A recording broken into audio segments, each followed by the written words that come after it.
They say the souls of elves are different from other races. Those with a narrower view of the nature of the universe sometimes scoff at the notion. After all, a more egalitarian mind would frown upon the idea of any soul being fundamentally different from any other. But those who have made a study of metaphysics know it to be true. Elvish souls were made, specifically and carefully, by Corellon Larethian. They are limited, reincarnated through new bodies, and sometimes, on very rare occasions, broken.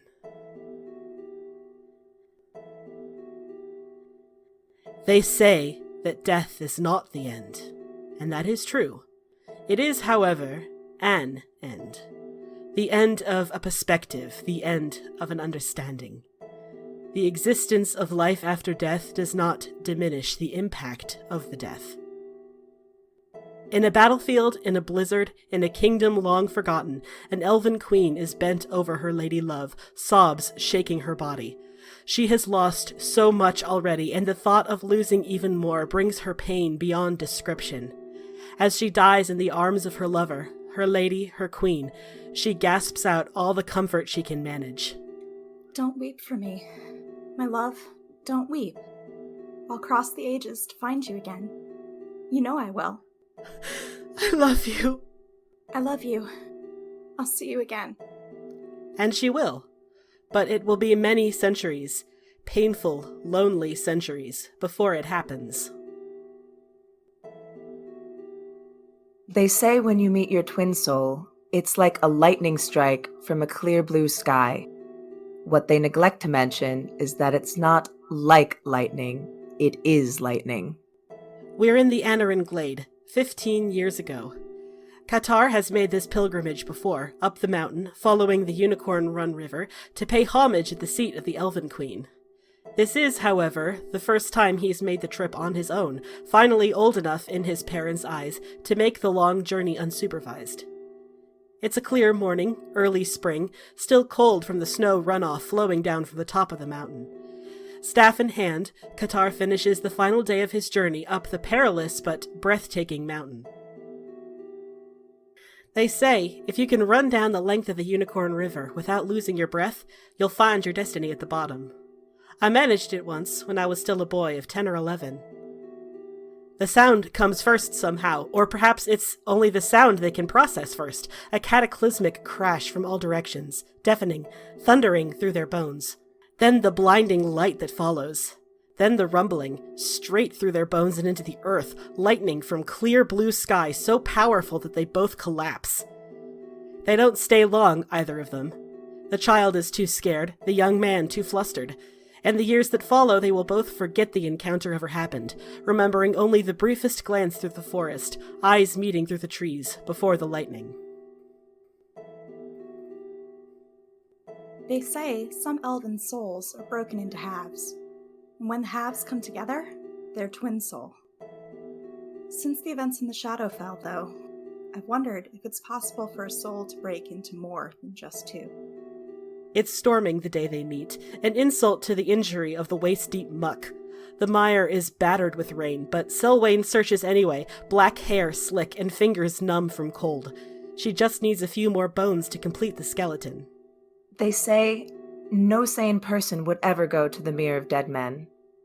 I wonder what it means that two would meet there and then become friends. Lightning flashes overhead, precisely overhead, loud enough to draw Selwyn's eyes up. A figure is standing some 20 feet off. In the fading light of dusk, all she can make out is the silhouette, narrow shoulders, long hair, and two tall, arcing horns. They say tieflings aren't to be trusted, that they're a product of sinful deals with devils. I've learned over my many years that these beliefs are mostly just racism. The lightning had been bright and very close, and the ensuing thunder had been very loud. They have to shout to be heard over the storm. What are you doing out here? Looking for bones. You? Looking for frogs. There's been a frog croaking in Selwyn's pocket for several hours now. She hasn't had the inclination to take it out yet, might as well wait until she could pick the leeches off her ankles too. She pulls the frog out and offers it out to the tiefling, whose face she still can't see. You can have this one, if you help me find some bones. They become fast friends. Ariazes helps Selwyn find the leeches on her legs. Selwyn lets Ariazes keep the leeches for her tinctures. Ariazes watches as Selwyn tries to animate a skeleton with the bones they collected. It doesn't really work so well, but at least they get it to talk. They say the souls of elves are sometimes broken. They say that when they're brought back together, good things happen. It is the way of things. Mass attracts mass, negative charge finds positive charge, and souls are wont to be whole. They say the souls of elves are sometimes broken. Twin soul is the more correct translation, but in common, they are called soulmates.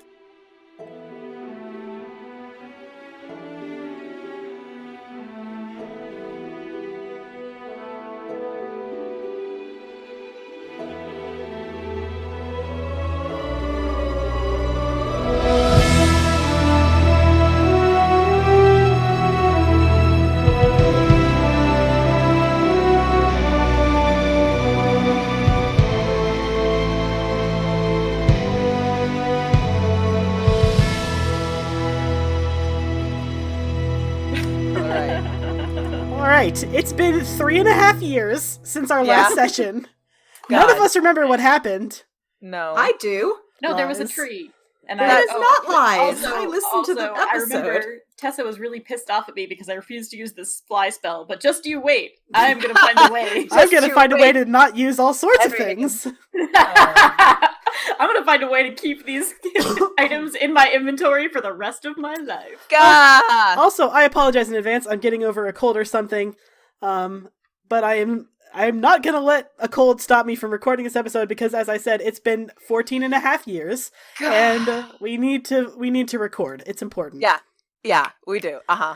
Let's do that thing. So, you have just killed the Umber Mother. You are all standing in a gross, slimy field of victory. What do? Oh, dude, and also wasn't, what's his name was the MVP? Qatar, yes, he was. Yeah, Qatar was super fucking sexy. Yeah, he Qatar fucking... and Ariazes took Right. that thing out. Right, I know. Yeah. Tag team. Woo! Sal is in the corner hyperventilating from gay. He Right. can't handle it. He's too gay. All right, so we need to get out. Agreed. I look around and I'm like, does anybody have prestidigitation? I'm covered in slime. I don't like this. We're all covered in Yeah. slime, Nyla. This is our new reality until we leave this tree. Y'all, we gotta, I gotta get out. This is disgusting.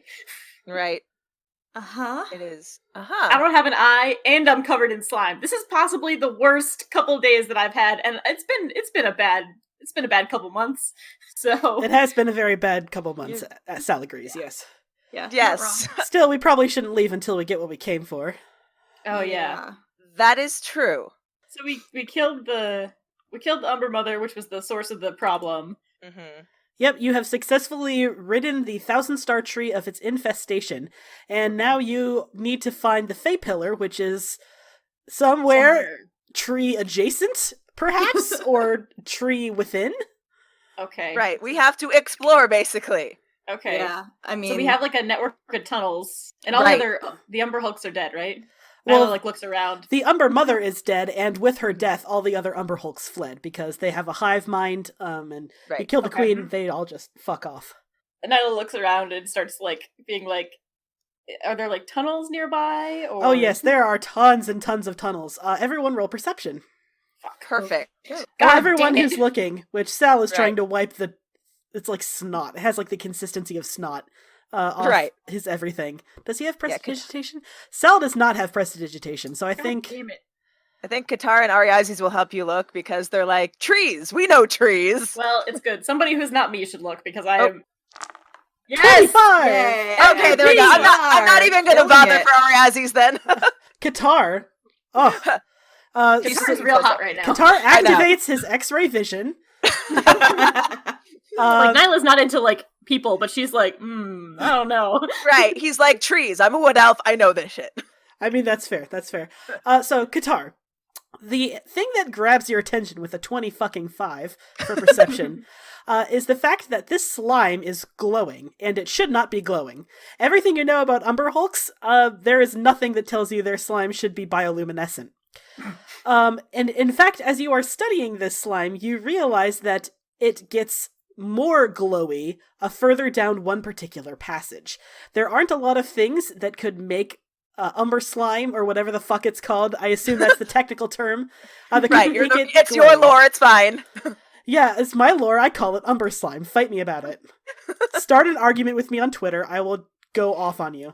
And so there's probably some magical reason it's glowing, and you can tell that it is getting glowier further into the center of the tree.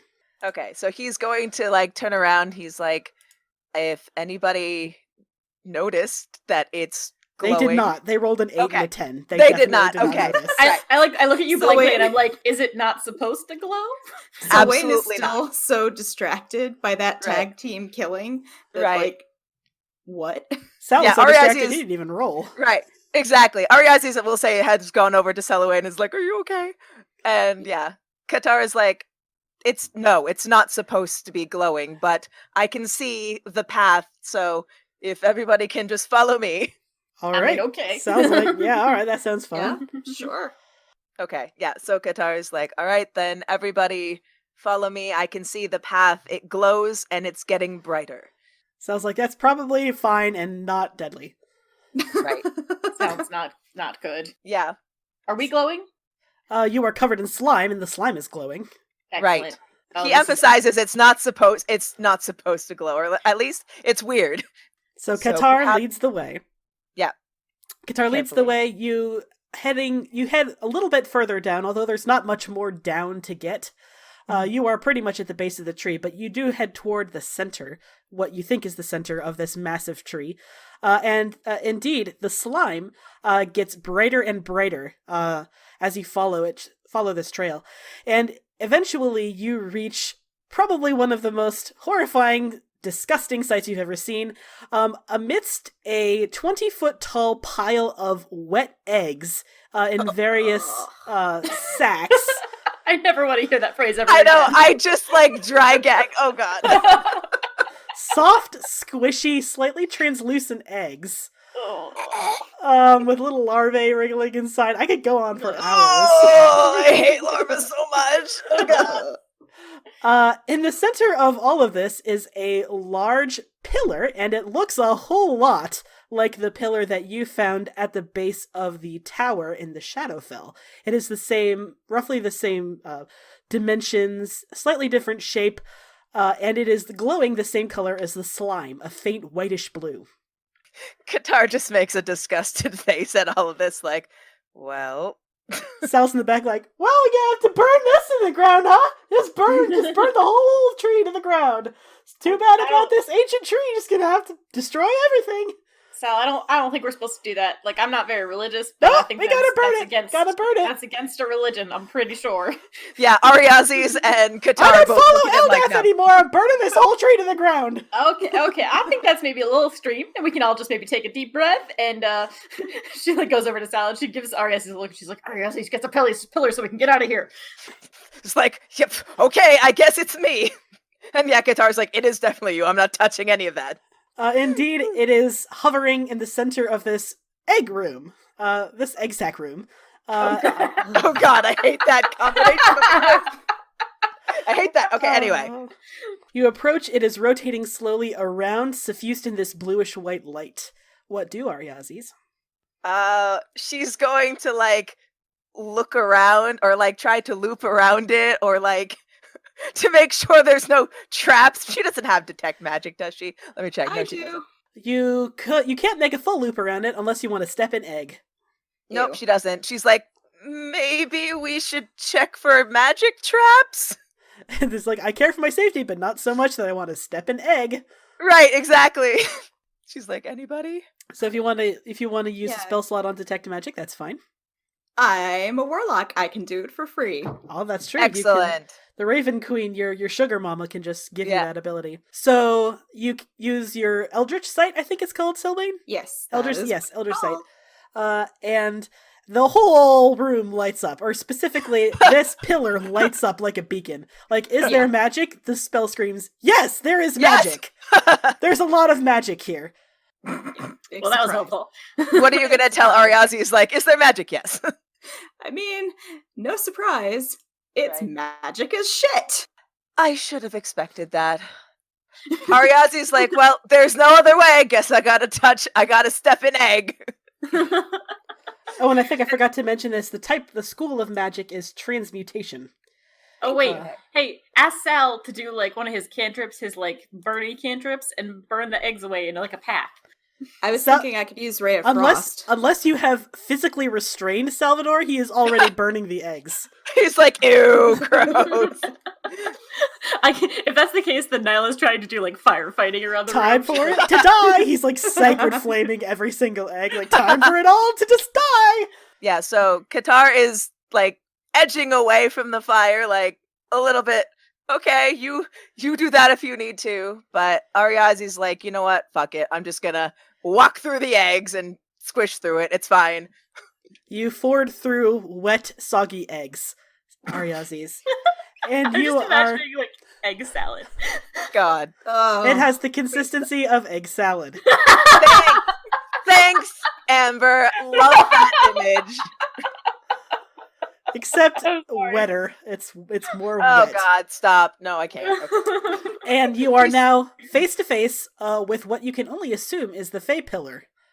What do? She's like, okay, here goes, and she's gonna slowly reach out to touch it.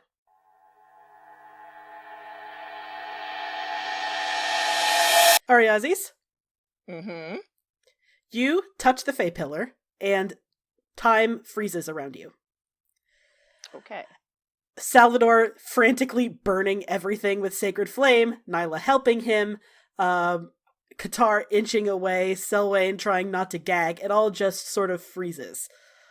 And suddenly, standing on the opposite side of the Fey Pillar, hovering slightly above this horrific mound of eggs, is a woman. Or at least you think she's a woman. You can't quite tell based on looking at them on their physicality alone. They have pale green skin and long hair like tree moss that trails far below her feet, which are hovering about 8 to 12 inches off the ground, off the egg sac. The moss of her hair is overgrown with flowers, and those same flowers wrap around her body, its body, their body. Again, you cannot say with confidence. Cannot say, right. It is staring at you with bright golden eyes, and she says, "What is the nature of your visit, stranger?" Wow, this is a lot. Okay. Hi. We were tasked, we meaning me and my friends, to find all of the world pillars to stop Bishaba. It cants its head to one side, and she says, "Bishaba, that's not a name that I've heard in many ages. What does she want with us?" What doesn't she want? Out of destruction, she's bored, she wants to go to different planes and conquer them. We just don't want whatever she wants. She says, "Your intention is to take me away from my place?" Yes. She says, "If that's the case, I'm going to require more of an explanation. I hope you understand. I am adverse to being kidnapped." I do understand that. Yes, kidnapping is bad. She waits patiently for you to elaborate. Right, I'm like looking through my notes like, As you recall, Ariazis, Bishaba wanted to take the world pillars to destroy them, because destroying the world pillars, they resonate with the same energy that binds all of matter together. She wants to destroy the world pillars because they thrum with the same magic that binds matter together. She wants to destroy them so that all of the realms in this world can be shattered with her. With them. With it. So Ariazi says, it's not kidnapping so much as rescuing. Bishaba wants to destroy you and all the pillars and all the worlds and planes with you. She hovers down a little more closely to you, Ariazis. Her face is very close to yours, as if she is searching the depths of your soul for some answer. And it takes like a distressingly long amount of time. She's like fidgeting like, oh, okay. With her face just right up on yours. She smells very nice, which is a very nice change because everything else smells like wet eggs. Oh, God. But eventually she withdraws and kind of folds her arms across her chest and she says, I believe you. And she says, but you should take heed, my friend. The power that you seek that lies within me, it is not to be wielded by those who are not ready. I understand. She says, at your own peril, then. And time unfreezes.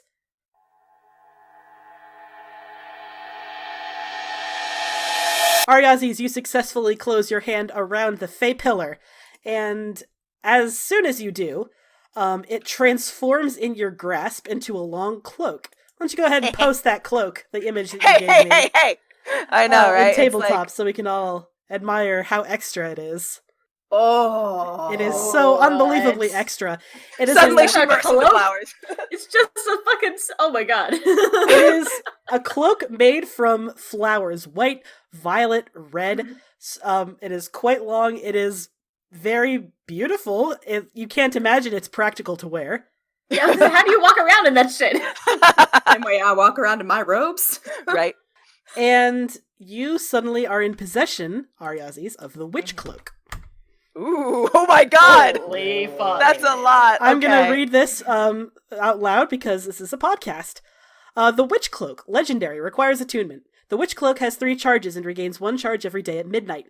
The wielder of the Witch Cloak may expend 1 charge to cast any of the following spells as an action without expending a spell slot. Fly, Invisibility, Detect Evil and Good, Detect Thoughts, Spike Growth, Polymorph, Heal at a 6th level, Harm at a 6th level, and Spider Climb. The wielder of the Witch Cloak may expend 2 charges to bestow Curse of the Wilds on a target they can see within 100 feet. Curse of the Wilds lasts indefinitely until dispelled by Remove Curse, and subjects the victim to vulnerability of all elemental damage: acid, cold, fire, lightning, poison, radiant, and thunder. Curse of the Wilds will cause this vulnerability even if the subject of the curse would normally be resistant or immune to any of the damage types. The wielder of the Witch Cloak may expend all 3 charges to cast Wave Crash. Wave Crash is a 9th level transmutation spell. It requires 1 action casting time with a range of 100 feet. It is a somatic component, and the concentration up to 10 minutes. The sea itself answers your call for aid, waves of salt water crashing out through the elemental plane of water, deftly avoiding any creatures you designate and engulfing all others within range. Those affected take an initial 8d6 bludgeoning damage and a subsequent 4d6 damage at the start of their turn, provided they are still within the area of effect. Additionally, all affected creatures must make a DC 28 strength saving throw or be carried 30 feet in the direction of your choice. Although the spell can only initially be cast within range, it can be maintained from any distance. What? Damn! Holy fuck. We should not have access to these things. Nope. I know, right? We are not responsible enough. In fairness, you have not even used any of them. Right, exactly. You've had the staff for months, and you've just not used it. Mm-hmm. It terrifies me. Of course I haven't used it. Yep. Will Ariazis be this cautious? No, when Nyla gets hers, she will not be cautious. I know, it's like, will Ariazis be cautious? I don't know. Will Nyla be cautious? No. Nope. Oh fam, you do not know of what you speak, my friend. I know, we don't. Anyway, so now she's got this beautiful cloak, and she's like, anyway, it smells really good around me, but I'm still in squishy eggs. Yes, Let's you go. sure are. I'm just like staring at you with my mouth open, and I'm like, this has been a very confusing day. I'm weirdly attracted to a bunch of you. Ariazis is like, okay, and Katara's just like, no. No, I don't think Reveal so. of this episode: Nyla is actually demisexual, not ace. Katara's like, gay silence. I think it's mostly just that Nyla is attracted to power. Right, exactly, right? She's like, wow! It's not Power people. sexual. Yep. Nice. Right. She like shakes herself and she goes, "Okay, y'all, we can get out of here, right? Is it your Katara's like, experience?" yes. Yes, let's get the fuck out of here. Sal, by the way, while this has been going on, he has been in the background frantically burning through eggs. There is now like a slowly growing holy fire consuming this enormous sack of squishy, wet, writhing eggs. Oh shit! Oh, Is God. it spreading? Sal, we can't burn the whole tree down. Sal, It we're is- gonna be in a lot of trouble. It is spreading, but it is holy fire, and he assures you that, don't worry, it's not going to spread to anything I don't want it to spread to. Just going to kill the evil things. That's what holy fire do. Okay. Well, I don't really know how that works. Also, there is literally no way you would be able to stop me. I hate everything in this room. She pours some like water from the canteen on it. So, like, I'd do that. Why would you do this? I just feel bad about. I don't know. I'm having weird. It's a weird day. Let's get out of here. Yeah. I feel Tara's guilty like, about yes. things. All right, so the only way out that you know of is about a 200-foot climb straight up. How do you want to attack this? And Nyla, if you say I'm going to climb, I'm going to give you a level of exhaustion because it's 200 feet directly up. Perfect. Hey, I'm small. Can somebody carry me? No. I hate it because Sal would say yeah. Sal would totally Sal say would yes. totally- Sal would totally say yes. I don't want him to, but he would say No. yes. No.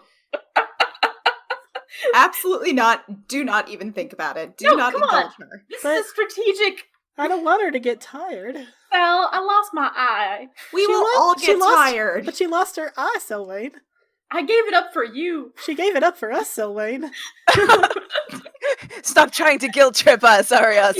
She's looking pleadingly at you with one big eye that's tearing up a little bit. Qatar looks really uncomfortable, like, oh no, that's actually working. Sal immediately turns around and kneels down so you can climb onto his back. No! He has Climb no onto his willpower! Climb onto his shoulders. Let's go! Come on! Let's Yeah, see, how what far is- was it up again? 200 feet. Yep. Nice. Okay. Let's see what Sal can do. I mean, Ariazis can spider climb now. Yeah, she can also fly with her cloak if she wants to expend a slot. Or Oh, yeah. expend a charge, rather. Oh yeah! You also could, fly because druid. Yeah, well, I could do that, but... And you could also expend the charge on other people if you want. Qatar, yeah, he'll just, transform into a bird, okay, whatever. Fucks off. All right, And and then- so you've yeah. got 3 charges that you could use to cast fly or spider climb. And you can also transform yourself, Ariazis. It's up to you. Yeah, I'm going to use the witch cloak. Okay. Yeah. Yeah, so then she'll cast fly on Sal, who's carrying Nyla. Yep, that'll work. That leaves you and Selwyn. So, she's just gonna cast fly on both herself and Selwyn then. All right, so the witch cloak, you have used up all the all the charges in the witch cloak, but it'll gain a new one at midnight whenever that happens. Yep. So make sure you note that when you copy it into your whatever, or however you want to do it. I don't know. Okay. You all fly out, and as soon as you reach the one path that led out, you're all you can't remember exactly which hole you went through, but you see one that has daylight, and you're like, it's probably that one, right? Yeah. And you all fly out through that, and as soon as you get to the outside, first of all, fresh air. Oh, God. Yeah. And then also 200 feet down, you can hear Stormy screaming at you. You left him behind. Also, Sassy is sitting on him, and Sassy is also screaming. Is Sassy still wearing the excellent dress? Yes, she is riding side saddle on Stormy's back Oh my god, Of course. yes. in a This dress, is amazing. This is so good. fanning themselves.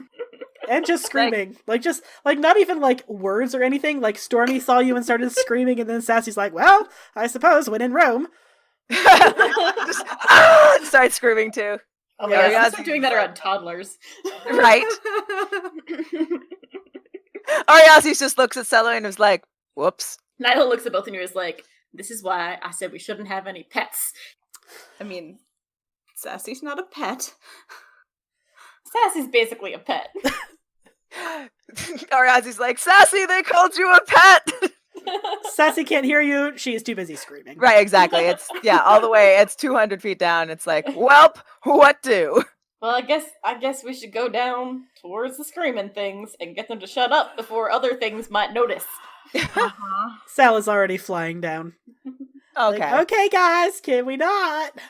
Can I just, as a note, Nyla's definitely, on his back, like a kid, you know what I mean? Oh, yeah, totally. Yeah. Piggyback style. Yep, piggyback style. Nice. All right, so you have assembled your party. It takes a minute to get Stormy and Sassy to shut the fuck up, Right. but you manage it. I have a feeling it's easier to get Stormy to stop than it is to get Sassy to Oh, stop. Oh, yeah, definitely. Sassy, yeah. Sassy does it just because they're spiteful. Right. Uh-huh. And you have successfully retrieved the Fey Pillar. You have accomplished your goal in the Feywild. Mazel tov, my dudes. Yay! Excellent. Applause. How do we get out of this godforsaken plane? How? Good question. You have a the couple worst options, experience. actually. So, Qatar has a plane shift ability, I believe. That would Yes. require use of a spell slot if he has it. I don't know after the fight. Mhm. And also, Salvador knows that there's a permanent entryway between the Feywild and the Prime Material Plane and the Anarin Glade. That would be a trek, but not a long trek. Oh, is that back to where we... Yeah, back to where you the came out pixie- from. Yeah. Mhm. But it's up to you. Does Qatar have the spell slots necessary to cast plane shift? Yes. Yes, he does. He did That- not use any 7th level spell. All right, that would probably be the faster way. Yeah, we should Mhm. just Right. get out of here. We need Yeah. to get out Yeah. of this place. It has taken my eye. I'm covered in slime. I just want to go... I mean, I don't have a home, but I just want to go somewhere else. How many people can plane shift transport? Can you copy and paste plane shift for Yeah. me really quick? I Do sure not can. remember It's the specifics of it. up to 8 people. 8 people, so that's 4 plus Qatar plus Sassy plus Stormy. Do we have any more pets I'm forgetting about? I don't think so. So that's 7, so that is perfectly fine. You Right. can specify a target destination in general terms, such as the city of Brass, blah, blah, blah, blah. And if you know the sigil sequence of a teleportation circle. Okay, so where specifically do you want to teleport to? It sounds like you could teleport anywhere on the Prime Material Plane. Right.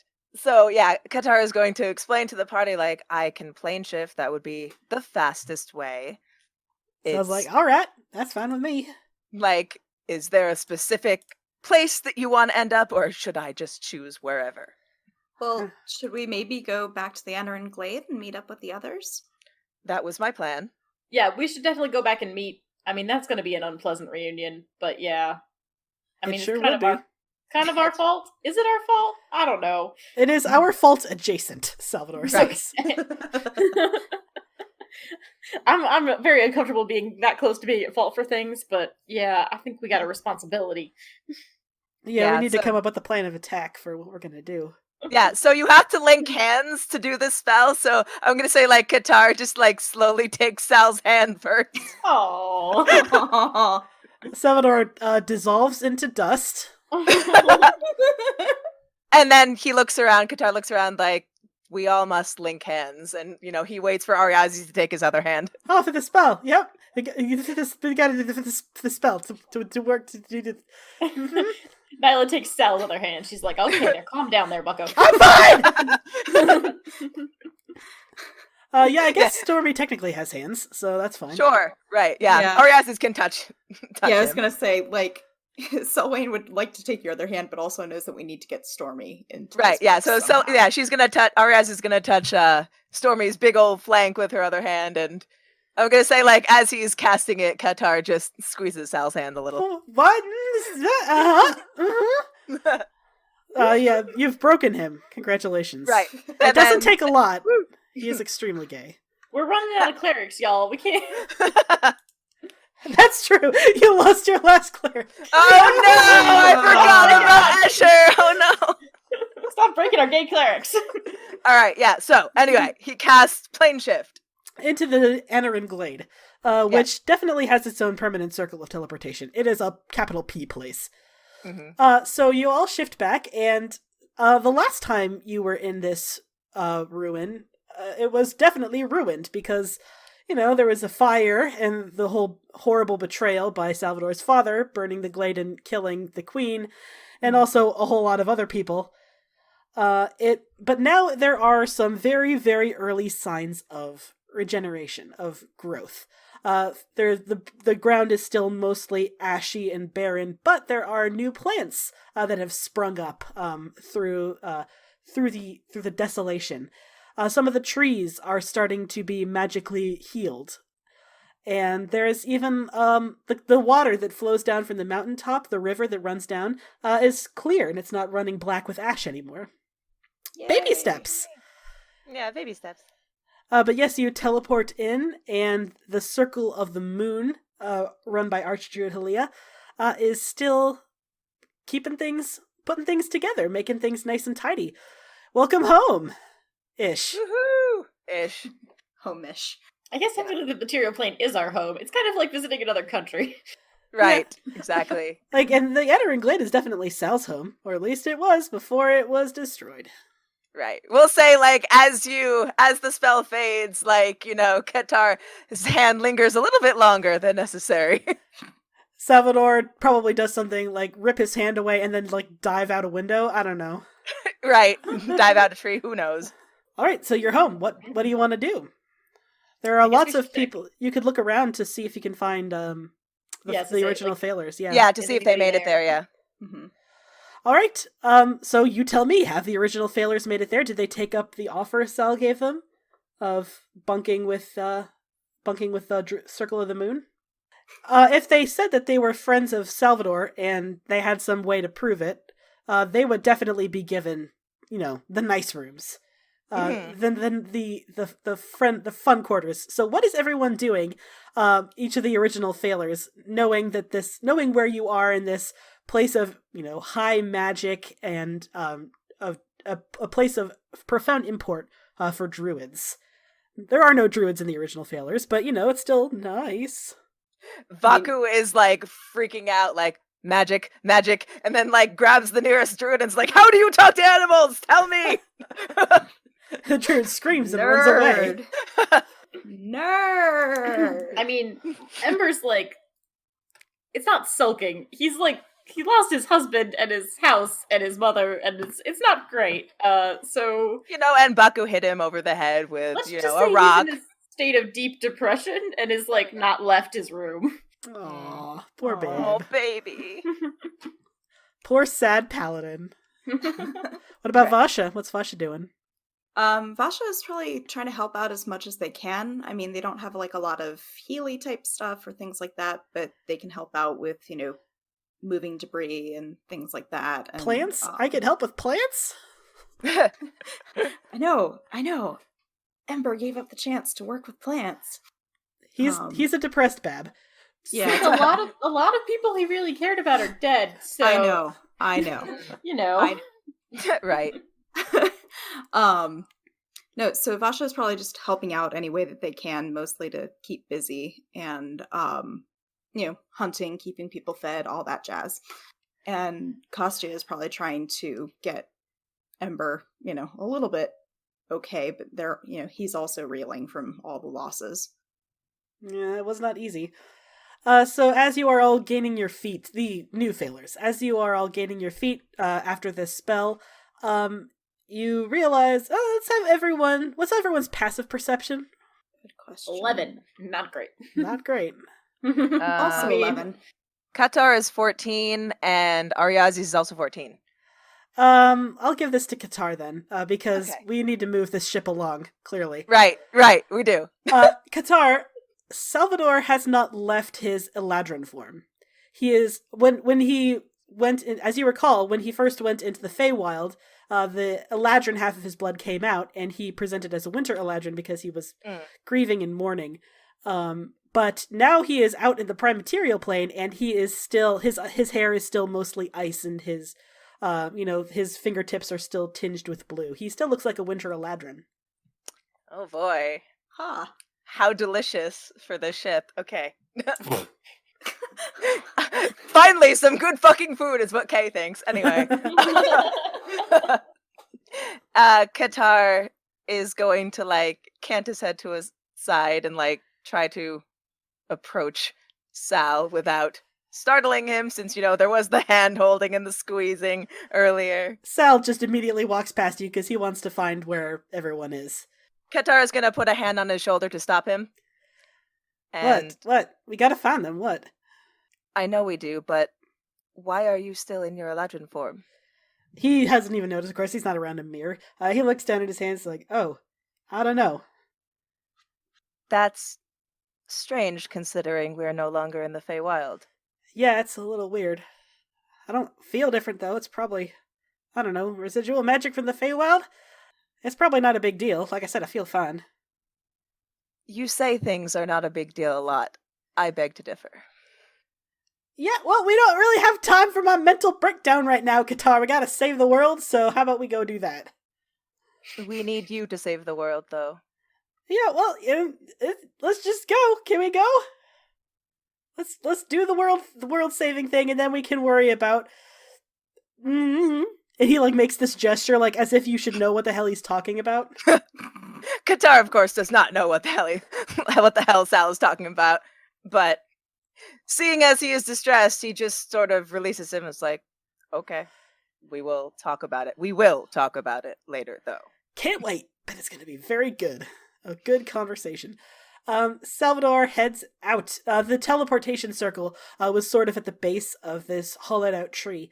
And he exits out into the sunlight. And all of the druids of the circle, of course, those that see him and know who he is, immediately pay deference. To which Sal he's like, I don't have time to acknowledge this right now. And he sets out to find the original failers. So I asked you what they were doing specifically right at this moment.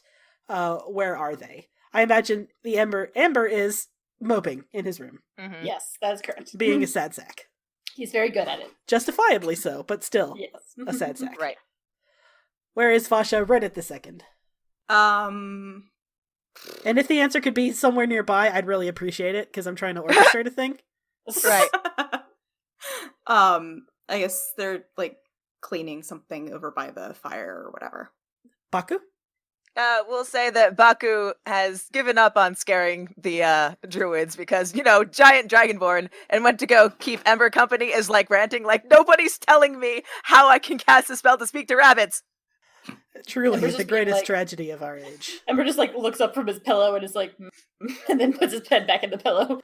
When asked, everyone points the new failures in the right direction, and Salvador is the first one to knock. Hello? Tell them to go away. I'm having a bad day. You know what, Ember? I'm just gonna answer the door real quick, and I'm not gonna do that. That's not polite. So I'm just gonna Baku opens the door and is like, "Hello." Hello. Wow, I forgot how tall you are. I am very tall. It's true. Hello, we're back for the Feywild. We have the thing that we were looking for. Hooray! That is good, Ember. That is great news. Are you going to say hi to our sort of friends? No. He seems like he's handling things very well. Yeah. It's fine. It's actually pretty well for Ember. It is, actually. He hasn't I killed feel anybody. I feel like Vasha has probably noticed the commotion of, people scuttling around, paying deference to Sal as he passes. So Vasha's come over and, you're back. We're back. We have the thing. I mean, you can tell because he gestures to Ariazis in this enormous cloak of flowers. She's like, I have it. It's this. It's very nice. Why are all of you covered in goo? I don't want to talk about it. It was pretty gross. It was gross. It was extremely gross. I hated it. Okay. That's actually, can we all take a bath before we have our little powwow? That might be a good idea. I'm gonna go ahead and say it. Let's all have a bath. Come back in 20. Okay. I'll be here. Ignore Mopey. We'll count this as a short rest. And you also bathed. Yes. Thank God. You got Right. the slime off. Huzzah. Okay, so you all meet up 20 minutes later, fresh and clean, and healed as necessary. I imagine, they have to do it in Ember's room because Ember refuses to move. Right, exactly. Yeah, pretty much. I feel like, after thinking about it and having a bath, God, now he has had a bath, he feels so much better. He is still in his winter Eladrin form, I should mention. Supernatural, spooky frostiness does not go away, even in a hot bath. But after having time to think about it, Salvador goes to Ember's side and sort of kneels down at his bedside and he says, I heard about what happened to your husband. Ember raises his head off the pillow and looks at him and he goes, yeah, and what are you gonna do about it? That's why we're here, Ember. We're gonna come up with a way to get your husband back. Are you gonna find a way to resurrect my mother? Well, I mean, I can't do that right this second, but your husband was a very powerful cleric. If we get him back, I bet he could do it. If we get him When we get him back, I bet he can do it. boy. Ember just like looks at him and puts his head back down in the pillow. It's hopeless. It's hopeless. How am I supposed to... I thought we were done. We were done fighting. We were done. And now I don't have a house, and I don't have a husband, and I don't have a mother, and I've got nothing. He says, you still have a husband. He's just somewhere else. Just not here. I still have a brother. And your friends. Listen, I'm not one to tell people who are in mourning to buck up because I understand that, grief is a long and excruciating process, but you don't have much of an option right now, Mr. Lord Ember Tremaine. Mr. Lord. Your husband needs you. Your family needs you. They're still out there and they need your help. I don't know how to help them. I've done everything. I tried to rescue them. I tried to go back and I could. He puts his head back down. He's like, it's just hopeless. Well, then let's untangle the hopelessness. And he kind of stands up and again and he says, so, the main problem is someone is missing. And we know that Escher is probably alive, probably not in a good sort of anything, but probably alive because otherwise they would have just killed him, right? They clearly need something about him. So Yeah. Baku is kind of like fidgeting, like, there's something I didn't exactly mention because, it was stressful and didn't want Ember to get upset, but he's already upset. What did you not mention? So I said he was taken. Escher was taken. I don't think I mentioned who took him, and that was Shmeshka. Ariazi's immediately, like, twitches. I think Baku did say that. Oh, yeah. Oh, did they say about that they saw, like, Shmeshka do something to him? I think so. Well, no, Ember knew that he was yeah, we mind saw controlled. that. Yeah, What? Yeah, that's the thing. Actually, that's the thing I Yeah. think they didn't tell everyone, was that Right. Shemeshka had put some kind of collar on Escher and it seemed to be controlling his mind.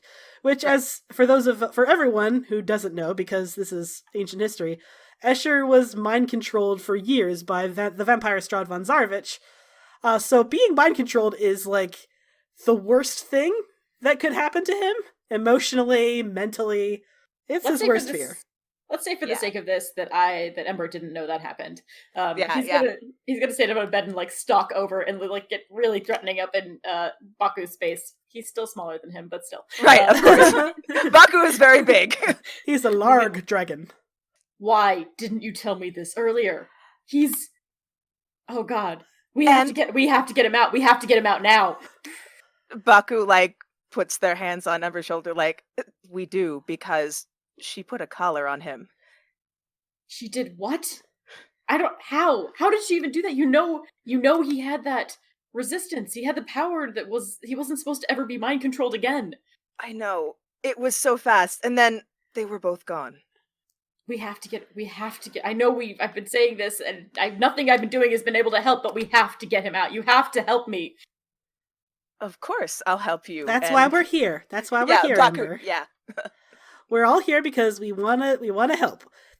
We are at fault adjacent, and we want to do everything that we can. Adjacent. Right, at fault adjacent, right. I love that word. He says, now, so she was on contract, I believe you said, with Baphomet, correct? Yes. Yeah? Baphomet, Let's say.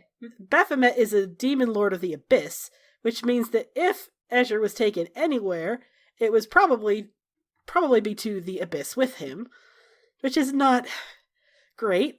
I would like everyone who thinks reasonably that their character would know something about demons in the abyss to roll religion or arcana, whichever is higher. That's Ember would know. Yeah, Oh my God. So would Salvador, actually. I mean, beat a 22, I guess. Oh, yeah. Well, I just saw that now. I'm like, never mind. Still Whatever, roll if you there. think- Oh my god! Oh! Excuse me, man. That's 2 natural 20s in a row. We're gonna have to arrest you for D&D crimes. Oh, no! Take me away, officer. Baku. Okay, so this tracks. Baku is Yep. a nerd. Yeah. Baku, you know all about Baphomet. He is a very powerful demon lord, and you know that specifically the plane of the what's it called? A layer, that's it. He rules over the layer of the abyss called the Endless Maze. Which, as far as starting points go, it's not great because it's an endless maze. Right. But that said, the abyss is even bigger than the endless maze. So it's better than nothing. It is better than nothing. Yeah, so Baku's going to be like, I remember reading about this. And everyone's like, of course you did. Baphomet's domain, if you will, is called the Endless Maze, which I realize is not a great name, title, not very hopeful or uplifting, but it's a start. It's a start, Salvador says, trying really, really hard to keep smiling. Ember's scowling at all of you. And we do have the ability to shift into a different plane, although I don't know if I would recommend, immediately plane shifting into the Endless Maze right this second right now. I would. Let's go. Well, we're out of spell slots anyway for that, aren't we, Qatar? Yes, we are. Don't answer. Just nod. I was like, actually, yes, we are. I just used a spell to get us here. So we'll need at least a couple hours to... Okay, well, how soon? We need to go. Did you not hear what they said? Do you not hear what he said about Shemeshka and my husband? Yes, we heard, and don't you worry, we're going to go after him just as soon as we can. I feel like You also need to, find the third pillar, so we should keep some momentum on that, too. That is also very important, yes. That doesn't seem important to me. What are y'all talking about? It's important adjacent. It's important. It is important only if we care at all about the energy that holds matter together being sustained. I don't care about that right now. Sounds fake, but okay. Right. Ember looks around seriously and he goes, the only thing that matters to me is getting my husband back. I'll help you with whatever you need help. I'll save the world for the fucking... Lathander helped me the 5th fucking time. But we have to get my husband back. He's being mind controlled. He's suffering. And we will. I promise. We will. As on my word as the Prince of the Anarin Glade, I promise I will do everything in my power to get him back. We need a plan that's not storm into the abyss. Ember looks at me and goes, wait, you outrank me? A prince does. Salvador's like, I guess technically, listen, it's really not that big of a deal. Ember looks very upset. Baku's just like, there. I mean, that's a good point. Like, Ember has that knee-jerk respect of authority, doesn't he? Yeah, he does. Fuck. God damn it. Mr. Sal's like, wait, what? Why are you? Ever You're a gets prince. down on Fuck, now I have to care about you. Oh god. He gets down on one knee and he goes, this is the worst thing. You don't have to kneel. I do. I am Lord Ember Tremaine, and I respect authority. Listen, I'm just some prince. Although I guess technically, now that my mother is dead, I guess I'm technically the king. Although I haven't. Oh, been Jesus Christ! That's even more higher. Ember looks increasingly horrified.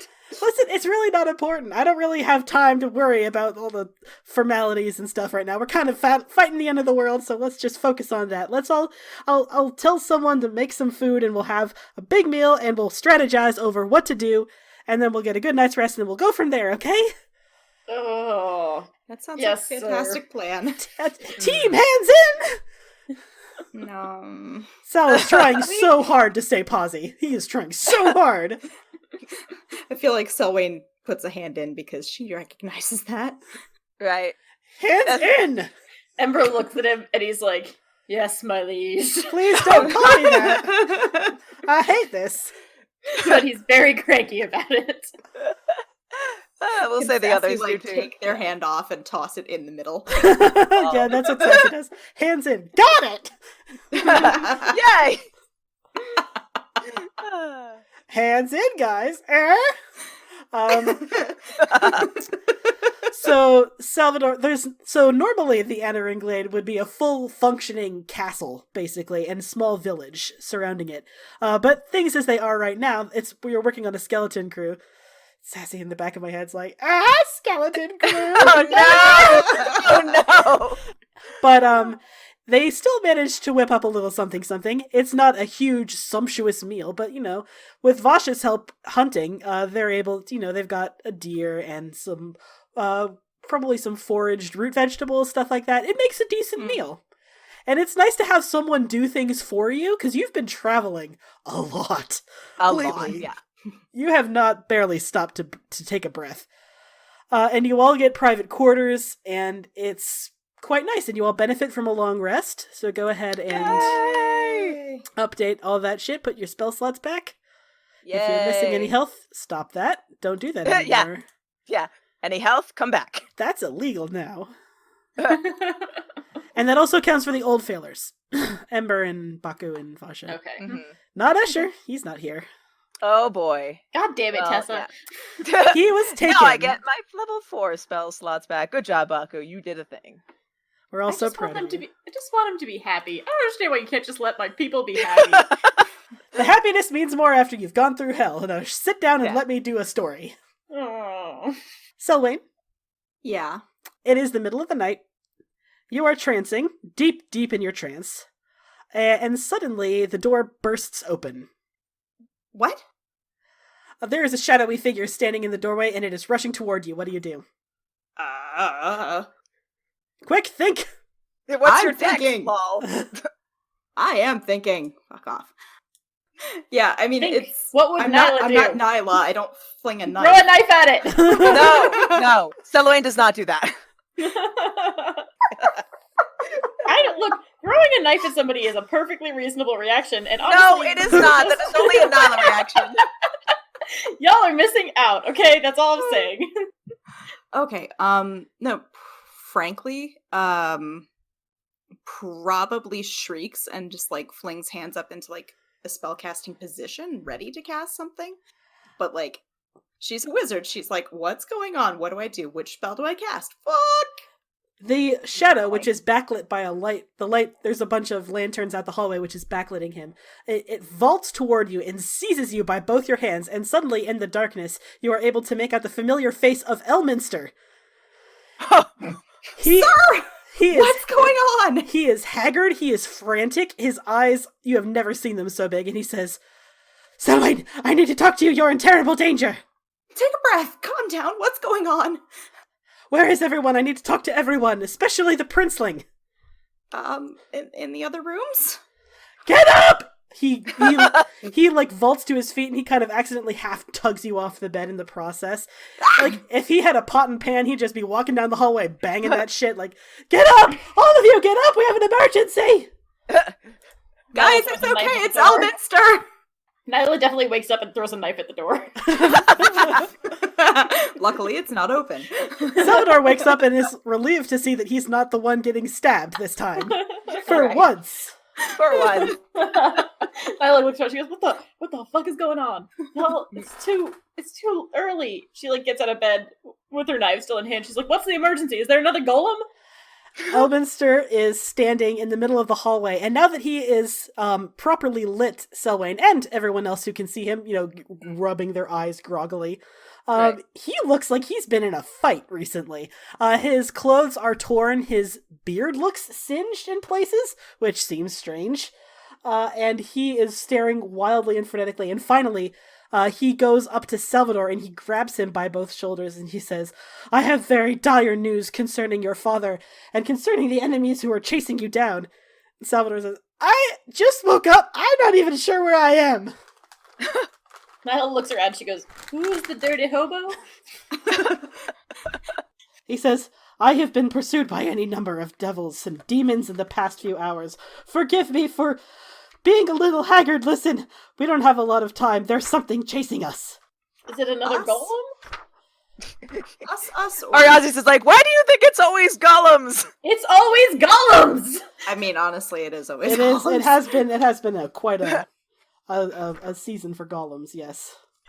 Okay, we get, Nyla's still, like, blinking sleep out of her eyes. She's like, okay, I'm not thinking straight. What are we in danger for? What do we need to do?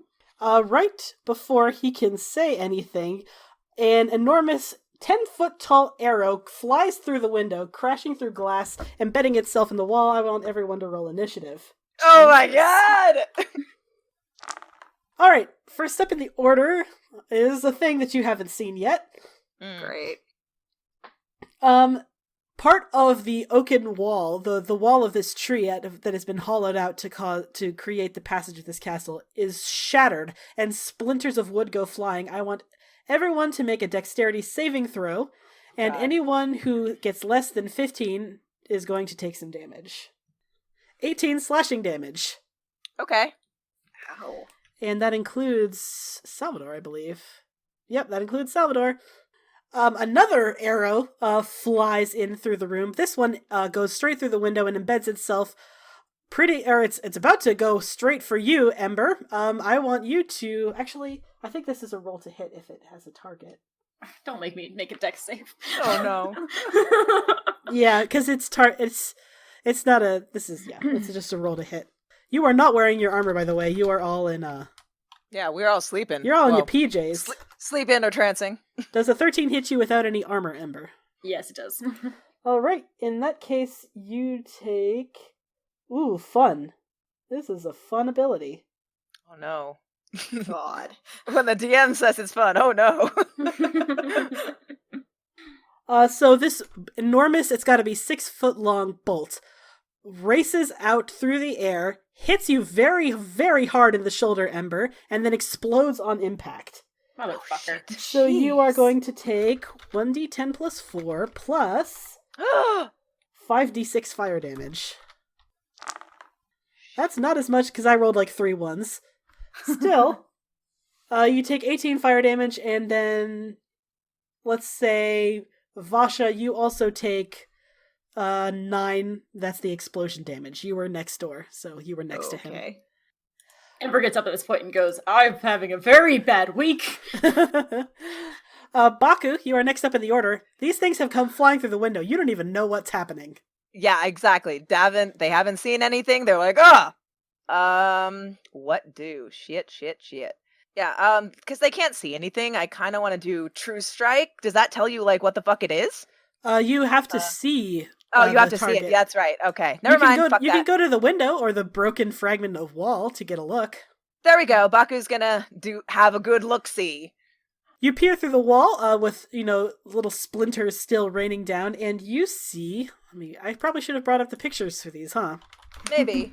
Yeah, that probably would have... But that's a thing a good DM would have done, and I'm not one of those, so you're stuck with the us. other people. It's like RIP other DMs, but I'm different. I'm just bad. You see 3 of these nasty fellows. They're about 15 feet tall each. And yeah, they are priming up to send another volley of arrows at you. There are a bunch of druids that are already, scrambling out. Some of them are casting spells, but most of them are fucking bolting. Like, they're just like, bye! Right? Baku's like, oh, no. You still want to do True Strike? Oh, God. No, because Baku is my spell tank. So no. Baku's like, those things, the heads that are shooting arrows. And everyone's like, what the fuck does that mean? Fuck. They don't know what a bolter is, so it's like, machine things spewing arrows out of mouth. What am I going to do? I'm going to do, And for reference, they are about 80 feet away, most of it down. 80 feet away. All right. And thank God Baku can, like, spare people. So they are going to... Yeah, they're going... Oh, God. I guess I have to do True Strike, because I don't know what's going to hit them. Yeah, well, let's just do that. Okay. You cast True Strike. They are immune to poison. Mm-hmm. They are also immune to non-magical weapons. They cannot be charmed, exhausted, frightened, paralyzed, petrified, or poisoned. Okay, so immune to poison and non-magical? Mm-hmm. Yep, it's a construct, basically. It follows the typical rules of constructiness. Okay, right. So that's something that they're going to yell out, like, no poison! It's a construct! Non-magical damage! Ah! All right, that is your turn, I believe. And I forgot to roll for Elminster. Although Elminster, I think he probably took some of that explosion damage and maybe lost a little bit of... Maybe he's a little bit unconscious. He took a lot of damage. Woo! He was already haggard by the time he got here. Yeah, so he's unconscious. Next up in the order is Vasha. If he's unconscious, we need to get him back because he needs to not die. Yeah. Mm-hmm. Salvador can heal him as soon as, or he can bring him back to consciousness. Yeah. Yeah. He probably shouldn't have him fight. He's not in any good shape to fight. So we didn't have time to don armor, but did we have time to grab a weapon or anything? I will let you have time to. Yeah, you can have grabbed your bow and your quiver and your arrows. Presumably that's in the rooms with you. Yeah. I mean, Ember, that's... there's no way that Ember does not keep his armor in the room with him at all. Or not his armor. He can't put his armor on, but he can at least put his weapons and shit. Yeah, you can grab weapons, but I mean, this long living with such paranoia, Vasha, immediate instinct is grab bow and arrow. Right. That's just what they do. That's fair. So Okay, yeah, you can have your bow and arrow. Okay. The fancy Lathander blessed one, right? Yeah. Yeah. Oh, that's right. I forgot. I get my charges back for the cloaky thing. Cool. That's true. Midnight has passed. Mm-hmm. You get 1 charge back, I believe. 1 charge. Okay. Okay. So not immune to lightning, correct? Correct. Cool. Only immune to poison. Yeah, I'm still gonna do lightning arrow on first spell or first attack. I'm laughing at plus 19 to hit. You rolled a 2 and you still hit them. Wow! Amazing! OP Legolas. Okay. Yeah, go ahead and roll damage. Yep. Let's see. The real reason Tessa makes she's making us fight without our armor. I know, right? You're also fucking OP. So 13 plus 16 is 29 damage. Fucking OP elf motherfucker. And that's attack. That's attack 1, you piece of shit. Because I'm a horde breaker. Right, of course. Qatar is like, yep, this seems accurate. What elves represent? I did not miss this part of Val's turn. Take 300 Sorry. years. Right, exactly. Many arrows. This is the good thing about Ember, is that he just does the same thing over and over again, so it's very easy. Yeah, 29 hits. God. Minus 14. Last attack. You get 3 attacks at level 17? Because I'm a horde breaker. I can attack multiples if they're within certain ranges of each other. Amazing! Okay, so one takes 29. What was the total? 29 damage? Yes, 29 damage. Yes. One takes 29 damage. One One takes takes 14. One takes 11. Salvador is next up in the order. He is going to fall at the side of Elminster, and I don't think he wants to. He could. Elminster has a huge hit point pool, and even at a level 5, he could only get him to a quarter health. So I think he's just going to cast Spare the Dying on That's Elminster, fair. just stabilize him. And yeah, that's what he'll do. He'll just stabilize him. Salvador shouts over his shoulder, "He's fine! I mean, he's not fine. He's very injured, but I'll deal with that later." Selwyn, you're up. Okay. Baku gives the thumbs up yeah, magic users! Magic damage is great! She's gonna do fireball. What is it's a 60-foot radius? No, wait, hang on. It's 30 foot? 20 foot. Okay, so you can get 1. But it'll do a lot of damage. It will do a lot of damage, though. It has to make a dex save, I believe. Yes. All right. Very dexterous, but it still takes half damage. Yep. Okay. Which one are you attacking? There's one that took the lightning damage from Vasha's arrow that looks worse off than the others. Or you could do any of the other 2. I'll go for the worst one. Okie dokie. Roll damage. And I'm just gonna roll the half damage. I'm not rolling all 8. Yeah. That's fine. 11. Ones. That's still not nothing, though. That one is not looking so good. It took lightning damage and now fire damage. And ow, rude. Next up in the order, Ariazis. What you want to do? Boy! I'm so excited. All right. You are 80 feet away, inside, up a tree. 80 feet away, up a tree. I'm going to use both of my wild shape to turn into an elemental.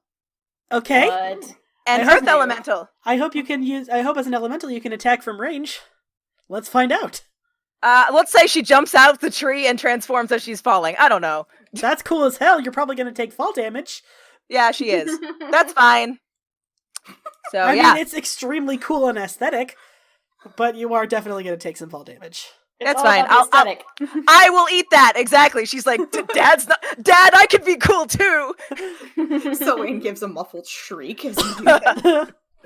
As Ariazis just jumps out like, what the fuck is wrong with you? All right, so you All jump right. down. You're going to take 40-10 falling damage. You take 16 falling damage, but in your golem form. Technically, I don't think you're allowed to do that, but I don't care. That's cool as hell, and I'm just going to let you do it. You're like, I don't care. It doesn't matter. All I'm right. the DM. The rules don't matter. Wait, Amazing. Did you say golem? Is there a golem in this fucking? No. Sorry. I'm an earth elemental, but it's kind of like Okay. a golem. Anyway, so that doesn't really hurt me too much. So then, multi-attack. Nice. You are about 40 feet away from these bad boys. What is my speed? 30 feet and burrow 30 feet. I'm on the ground now, so fucking I can earth glide, so I can go through the ground and then appear right in front of them. Oh my fucking god, that's cool as hell. Okay. All right, so I'm gonna just copy that. Earth glide. Salvador long in the as- back like, woo! Right. All right. So as an elemental, she just like fucking disappears under the ground and appears in front of these things. And I have multi-attack, so I'm gonna do slam. When I'm transformed, it's all magical. So 2d8 plus 5. Ding. That's a hit. So it takes Yep, that's 16 it. damage, and you can roll Right. the hit again if you want to. That It does doesn't. not hit. But I have Okay, good news well. for you. Okay. So what? I just want to paint this picture. Yeah. Ariazis leaps out the window as she's falling, transforms into. Can you give us a picture of it? What's it called? Oh yes. Okay. An earth elemental. As she is falling, she transforms into this hulking earth elemental. She immediately upon landing burrows through the ground up to one of these bolters and then punches it the fuck apart. And in the background, 80 feet up in the air, sounds like, "Hey, Ariazis, I just wanted you to know that if I were in the ladies, I'd be super hot right now." Qatar also has had like a mini heart attack. Like, why did she jump? Oh, okay, it's fine. Next up in the order, after that fucking radical ass turn, good luck trying to one that shit up, Qatar. Qatar is just like, okay, my daughter okay, it's fine. I'm fine. She's fine. All right, I've never seen her do that. It's fine. I'm okay. He is going to. Oh, ice storm. Perfect. Oh wait, no, that'll hit. Are there people down there? Probably. There's Ariazis, your daughter. You know what? It's fine. She She'll has be 100. fine. She has 100 over 100 hit points in that form. Okay, go ahead. What is? Do they have to make a dex save, or I think it's a dex save for Ice Storm. Yes, and he's gonna cast it at 6th level. Of course he is. Yep. All right, so they both fail. So go ahead and roll Nice. that. This is what happens when you use high-level spell slots, Kay? Yeah. When you actually use spells. Oh, wow, shocking. All right, anyway. So, yeah, 2d8, that's for the original, plus 4d8. Ding. Holy fucking shit. What? Wow. Salvador loses consciousness. I think Qatar just took out all three of them, or told two of them at once. What? Oh my god. I mean, there are Leave more. some for the rest of us. There are more. You can't see them right now, and don't listen to me. That's a spoiler. But holy shit, that was the coolest shit. Okay, so Qatar, so how I picture this in my head is Qatar walks to the window, inspects his surroundings, and then like extends his hands out, and then just like ice and rock starts pummeling down from the ground, and one of them goes directly through the head of this bolter, and it explodes into shards of brass and wood and metal. Cool. And then, yeah, how much of that does Ariazis eat in her giant form? Have her roll a dex save. Okay. Yeah, she eats all of that. She takes 48 points of damage. Okay. She also gets hit in the side of the head with a enormous boulder of ice falling down. I imagine she looks over her shoulder like, "Dad, oh my god!" Yeah, she just like turns around and just like puts her hands up, and he's like, "Yeah, whatever, you're fine." Archdruid Halia races across the battlefield toward you, Ariazes, and she, also being a druid, can see through the wild shape and is like, I know you, you're...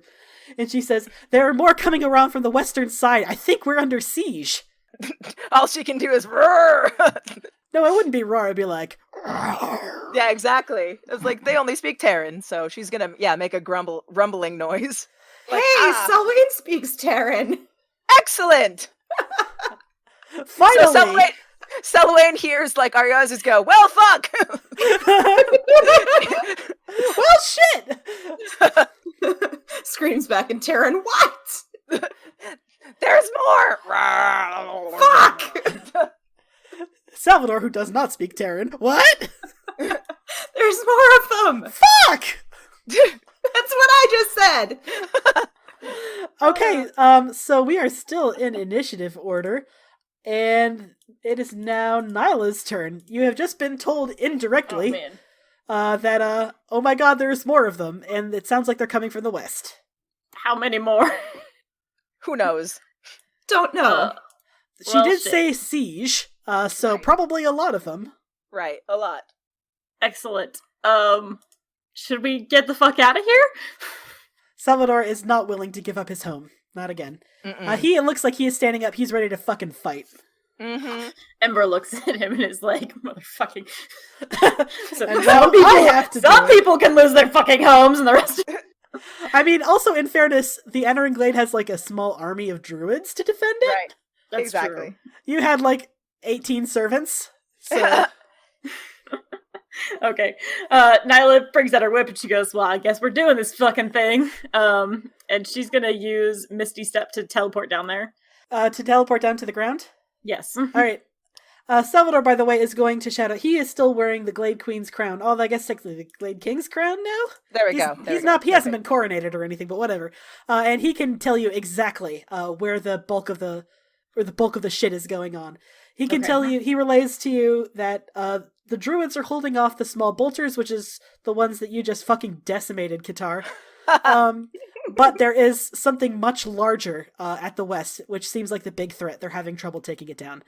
Okay, Nyla's gonna start heading in that direction. So she can use Misty Step to go 30 feet, and then she's gonna use the rest of her turn to try to get this far out as possible. Okay, 30 feet will take you about... I'll put it this way. 30 feet will get you to the ground without taking fall damage. Okay. And then you can bolt the rest of the way toward the west. Okay. Ember, what do you want to do? You do not have Misty Step. Yeah. You are a so large high. paladin boy. Also, Right. I'm gonna take the stairs. Sounds like a safe plan for once. The stairs? What? That sounds Ember's fake, gonna- but go off, I guess. Ember's gonna rip the bolt out of his shoulder, and he is gonna light up his fucking lightsaber, and he's gonna go. And No. Fight with the What? bolt. Fight with the bolt. Oh god. Do it! So how'd you get the lightsaber I'll back? whip up the stats for it right now. Okay, alright.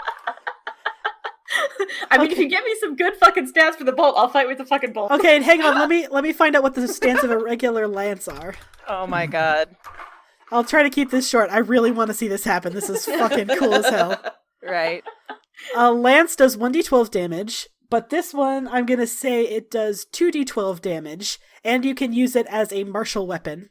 Okay, he's gonna rip the bolt out of his shoulder, still bleeding, and he's gonna go point me to where the battle is. Salvador wordlessly points west. He takes the stairs. Alright, I am going to skip forward through the part. Just give me like a broad description of how your character goes west. And if necessary, subtract spell slots or whatever. Baku, how do you go west? How does Baku go west? They can fly. Yeah. Because I don't want to, like, last time we did Dimension Door. Yeah, let's just say Baku flies. Mm-hmm. And Vasha, what about you? Down the stairs with Ember or something fancy? Probably. Probably just downstairs, like, a logical person. Salvador, I don't think he has anything to get in there faster, so he's just gonna...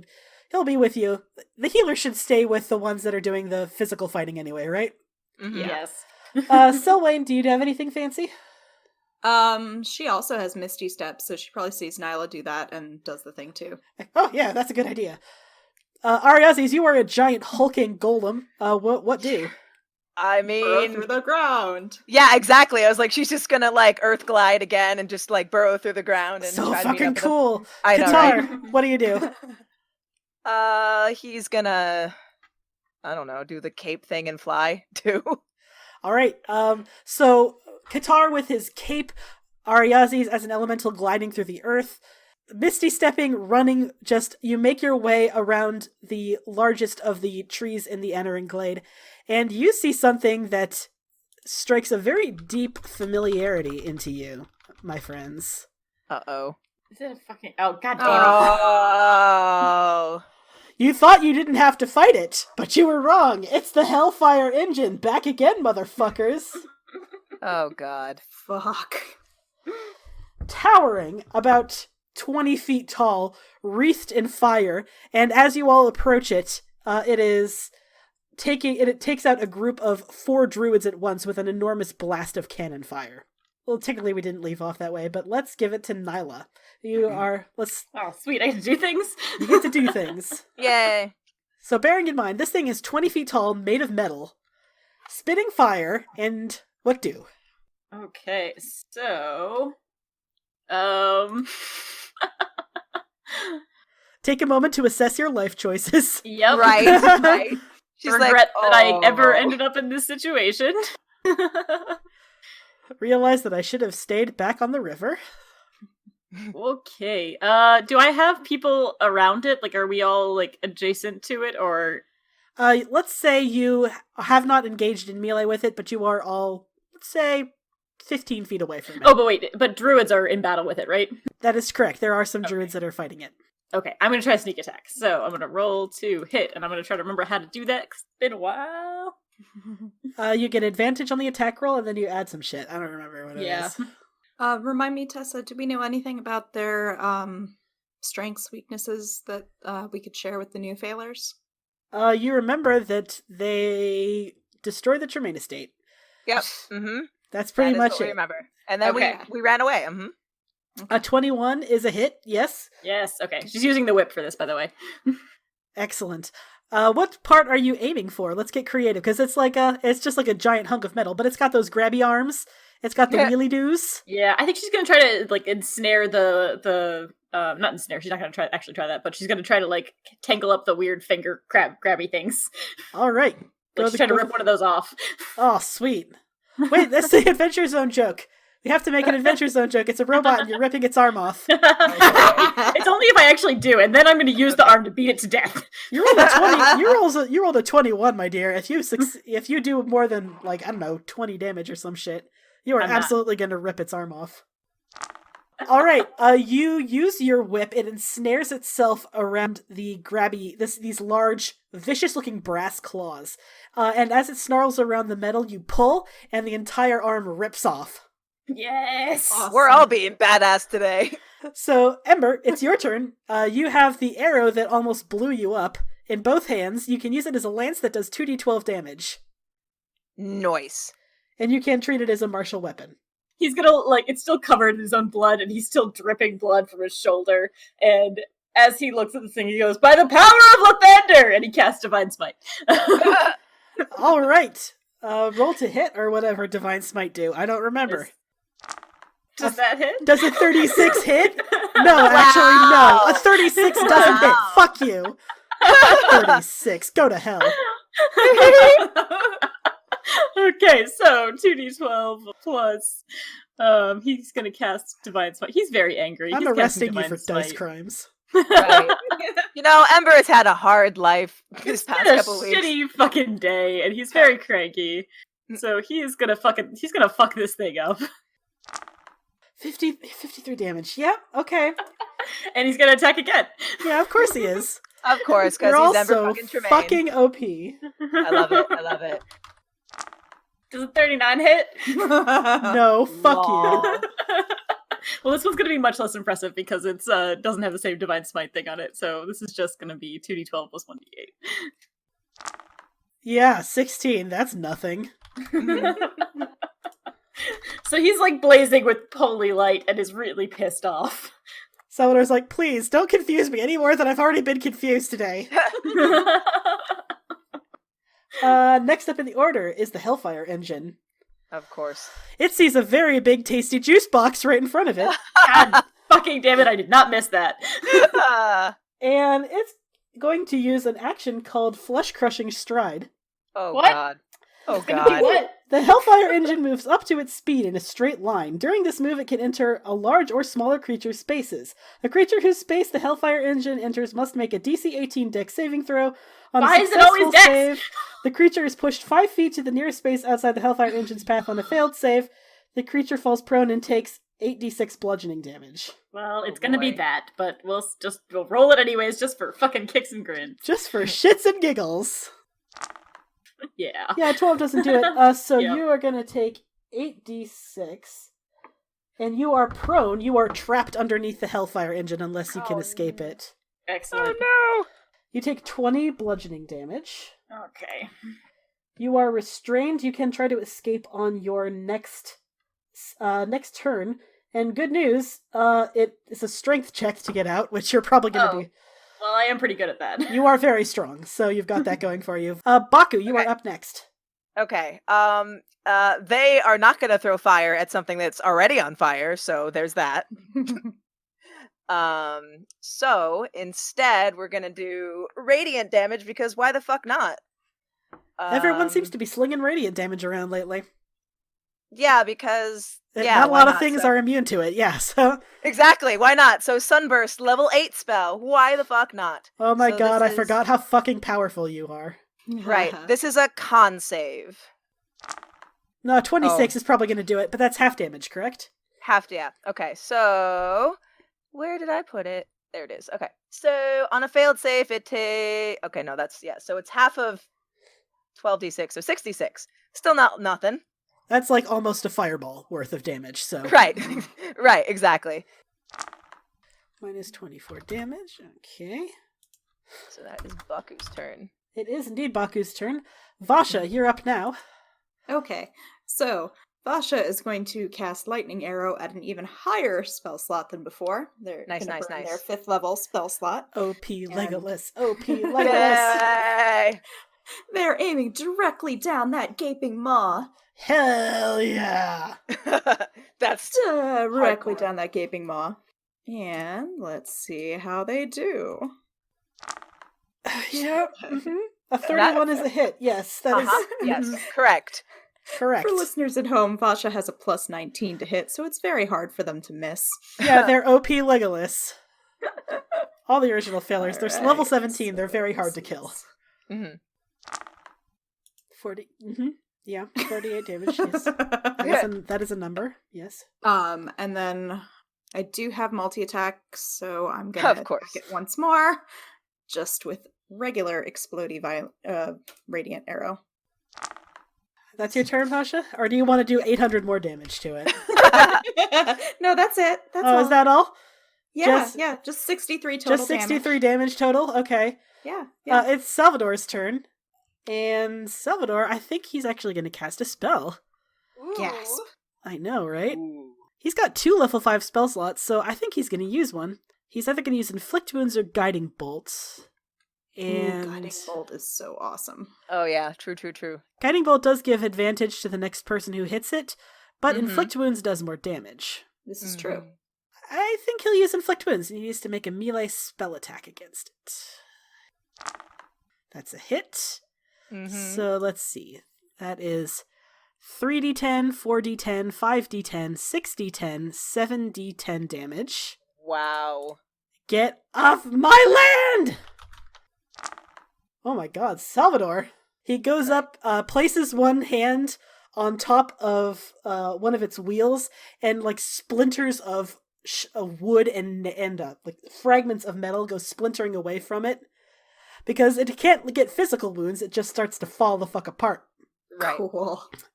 And also, he is going to be there. He is now within melee range, and he wants to help you get out, Ember. He'll give you advantage on when you try to escape. If you try to escape, which I suppose you don't have to, but it would be very dumb to not. Right. Okay, Yeah. Selwyn, you're up. So she is going to cast Witch Bolt at a level 3. So that is I get to play wizard 19 is a later, hit. or Roll warlock. damage. sweet. 18 damage, and it's sustained. Yep. Alrighty. Noise. Ariazis, rock Yep. monster. Giant rock monster is still there, and she says like, "A good job, babe," and Taryn. Yes. Salvador is like, hey, Ariazis, can you do me a favor? And Ariazis turns and is like nodding, like, "Uh-huh." Can you punch this thing to the fucking moon? She gives like a rocky thumbs up, like, "Yeah." That sounds like a thing she can do because she has multi-attack, so she will do that thing, which is Punch it to the fucking moon. Yeah, plus 8 to hit. So let's see. That's a hit. Oh, Roll yeah, damage. yep. Okay, I'll say hit is 14, so I'll go with that damage twice. So that sounds good. Well, you have to roll to hit twice. Oh, okay, got it. So the first one hits 14, The first one hits. and then second one That is not a hit, but you still Okay. punch it. Next up, Qatar. Qatar. Yes. What was he doing? Oh, that. He did that really cool thing. And so what did he did it at level 6, so he doesn't have any more 6th level spells. So yeah, he whips out Oathbow and is like, "Swift death to my enemies, let's go, motherfuckers." All right. Yeah, a 28. that- You guys are just killing it with these rolls That to hit. sure is a hit. All right. So what is this? It is It is a longbow, so it's plus your strength plus your proficiency. Okay. Oh, that's to hit.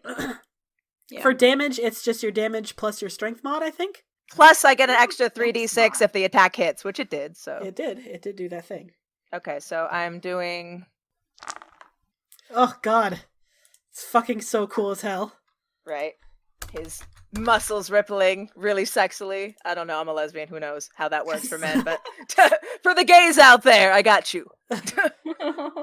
Salvador in the back, like, I cannot handle this fight right now. Nyla, we are back to you, my darling. You are within melee range of this giant thing that just crushed Ember, so keep that Also, in mind. I have its arm. Yes, you Right. have its arm. Do you want to hit it with its own arm? Stop hitting yourself. Like, I do, but also that wouldn't really do Also, any damage. as long as we're doing cool shit in this fight, do you want to fucking climb on top of it? Yes, Maybe. I do.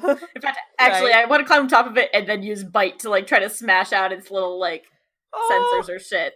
Fuck yes. Like, Yes. All right, it's so make an fine. acrobatics check to climb on top of it. Woohoo! I will do that. The first awesome. That is, yeah. oh god, this is gonna be real bad. This I've fight got, is cool as hell. Can I just say that? I know, right? Like, I knew when I planned this fight that it was going to be interesting, but y'all are fucking killing it. Right. No, God damn it. a 13 is fine. It's not particularly difficult to scale, okay. especially not for someone so nimble. Right. Yeah, you climb up on top of it. You get one attack. What do you want to do? Okay. I'm gonna try to use my daggers and stab directly into the things that look like eyes. Oh, fuck yeah. Okay. Yeah! Roll to hit. Woohoo! 18 is a hit. Roll damage. Yes! Oh, sweet. 28 damage. Oh my god. Okay, so Nyla vaults up on top of it, grabs both daggers and stabs them into its eyes. And you didn't think it could feel pain, but it makes a sound that makes you think maybe it can feel pain.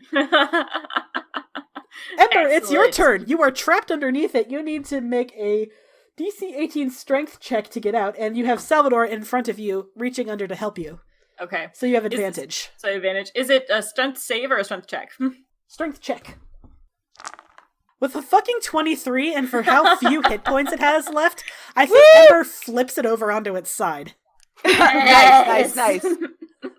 He's like, "Not today, motherfucker." Salvador wants to pretend that he helped do that at all, but mostly he's just helping Ember to his feet. Right. He definitely like lets out a roar as he does it. You have do I- one. You can I attack, attack? but you don't have multi-attack. You only get one Okay. attack. Gotcha. This might I be the think- killing blow. I think it might be the killing Woo! and I still have a bonus action, right? blow. Yeah, you can use a bonus action. Sweet.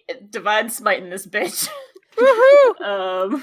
Do I want to go big? I want to go big. I'm Oh gonna yeah, use- we wanna went go big big. already.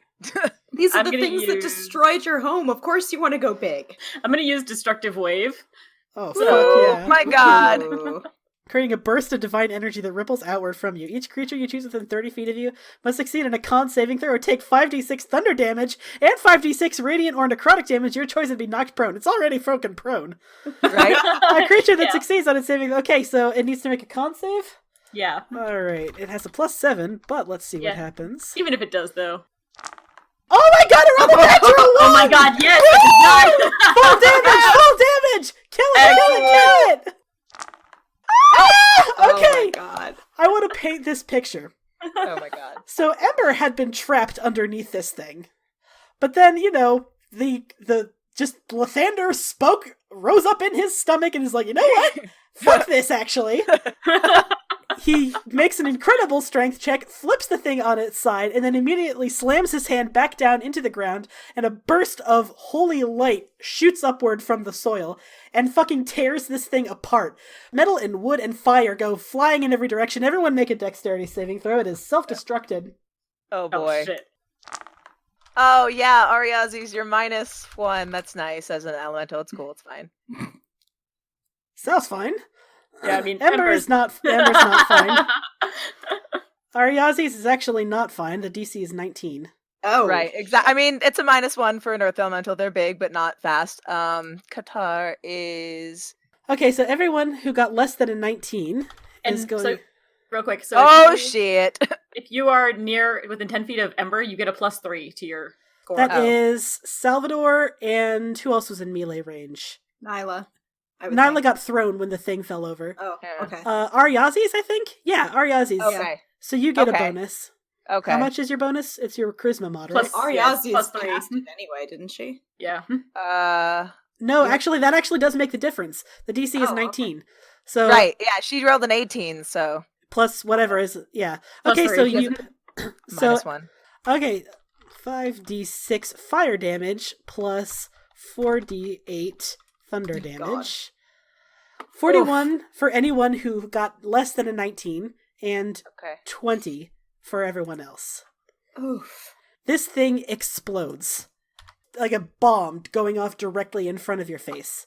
But after the dust settles, after your ears stop ringing, you realize that the other druids that had been fighting along with you, fighting off the other smaller mechanical instruments, they have been doing much better, and you think you might have actually broken the siege. There, you can still hear the sound of fighting, but it's distant, and it sounds mostly like spells being cast and not bolts being fired. Yay! You stand on a field of victory. Congratulations! You new failers, so Salvador and Nyla and Ariazis and Selwyn, you've all leveled up. You're level 11. Yes. Mhm. Yay! Not the new failures, you're OP enough. The old failers. The old fails, yep. And congratulations, my babies, my wonderful children, Yay! my darling Wow. children. Does Qatar... Yeah, he's part of the group, so yes, he does. Salvador kind of sways in his feet. He's at 35 hit points. He's like, anyone need healing? I mean, I'm not great either, but, Salvador, I believe, has Mass Cure Wounds now. Yes, he does. So whoever's the worst off, he can cast Mass Cure Wounds. and Selwyn's at 33 as well, so yeah, she's close to him. Qatar's at 46. I'm like, he's okay. Ariazi's is still the giant thing. She's got 70. She's fine. Up to 6. So I think it'll be just everyone except Baku and Ariazis then. Yeah. Baku's fine too, yeah. Baku's fine, because they've been flying. Right, they're like, whatever. They've been cheating.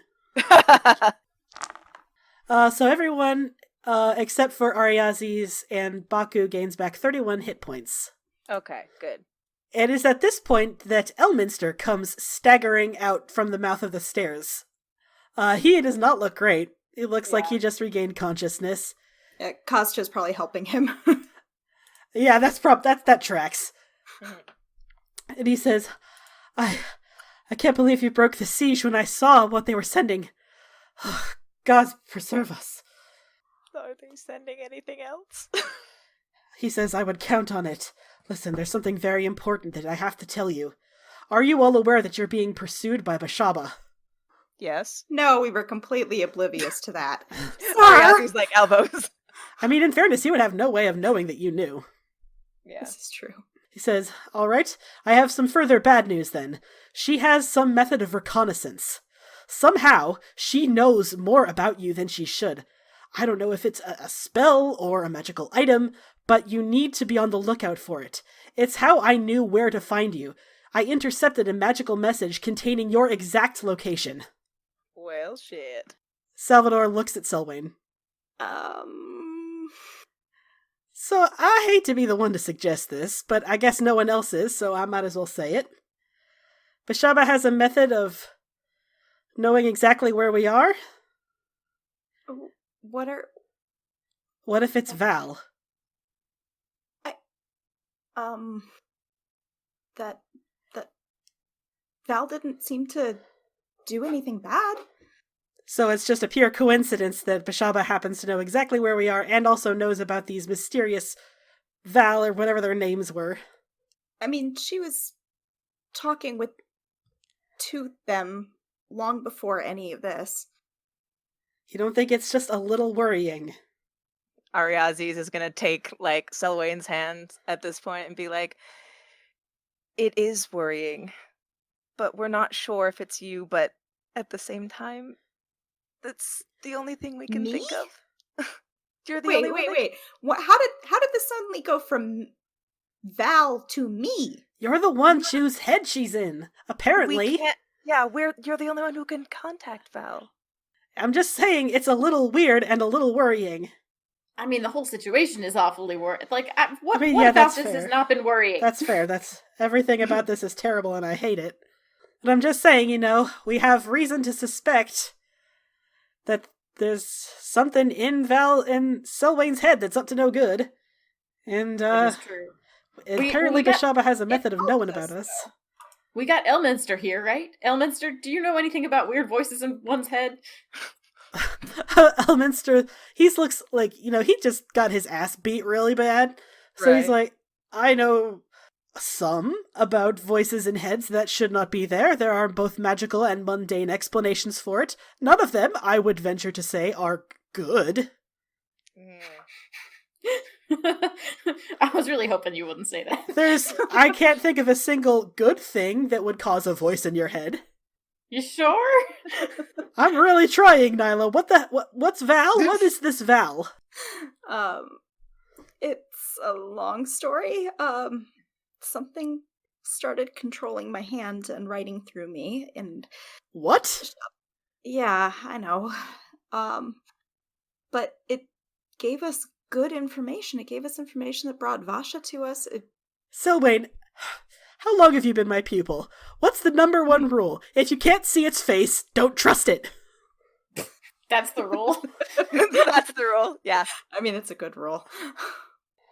He says, listen, there's more that we have to talk about. I'll start looking into whatever this Val thing is. Maybe I'll be able to find some obscure references and some texts somewhere back at Candlekeep. I don't know, but there's more that I have discovered while I've been searching for the Pillar Prime. We need to talk. Okay. I agree. We definitely need to talk. Elminster sort of limps his way back toward the door, helped by Kostya, it sounds like. Yeah. Mm-hmm. So there's been a lot of damage, but most of it has been superficial because you've had an army of druids at your back. Yay! They were able to take out most of the siege equipment, and you guys took down the Hellfire engine, so despite the damage, it's repairable, and also, it was already in pretty bad shape. So it's like, you've been going from -5 to 0 to -1 again. It's not a huge loss. Right. But you find a small, you think it once was a dining room that you set up at. Elminster is the first to sit down. Again, he looks just shitty.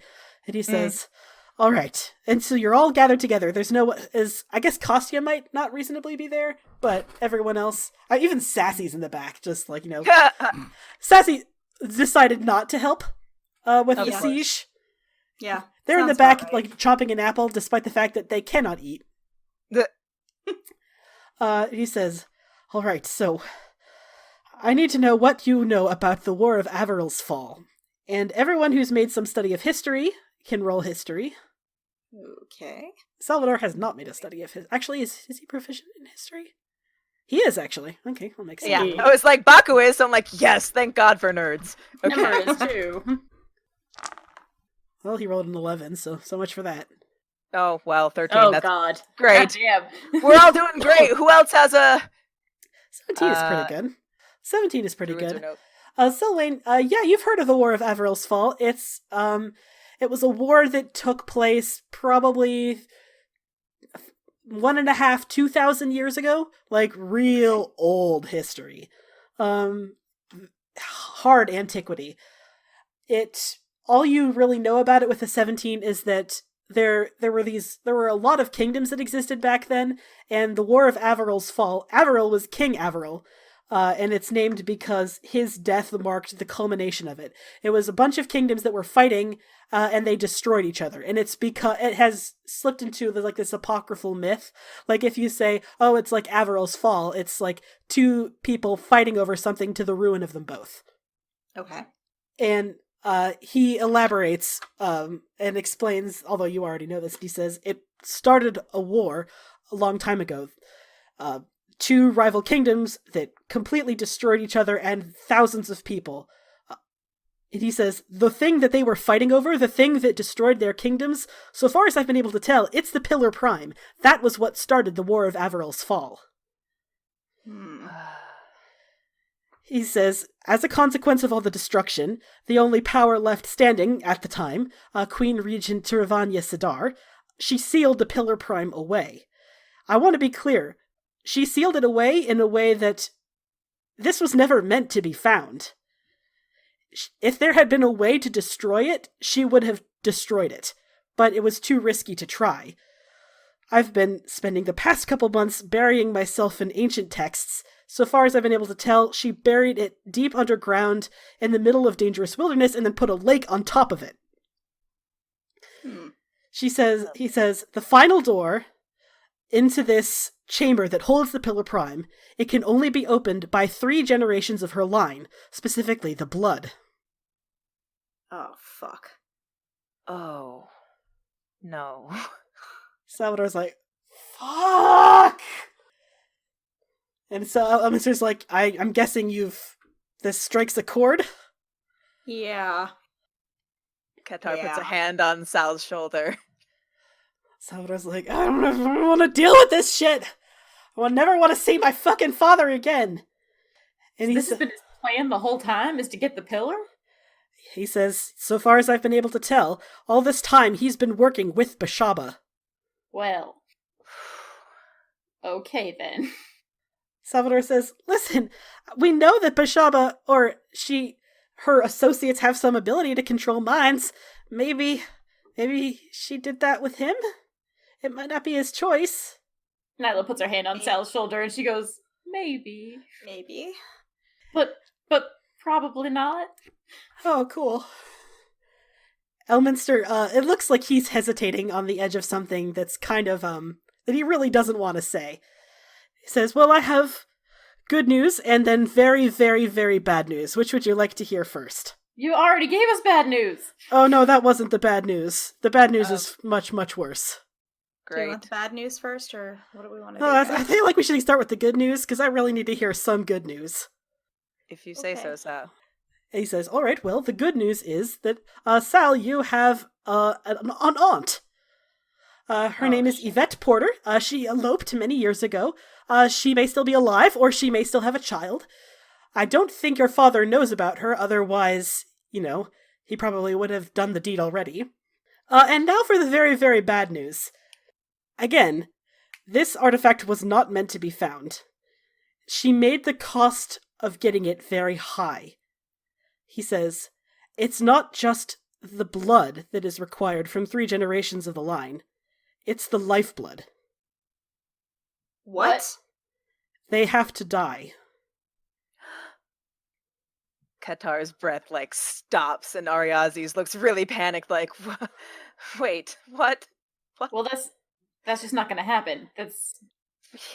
We can't kill Sal. That's...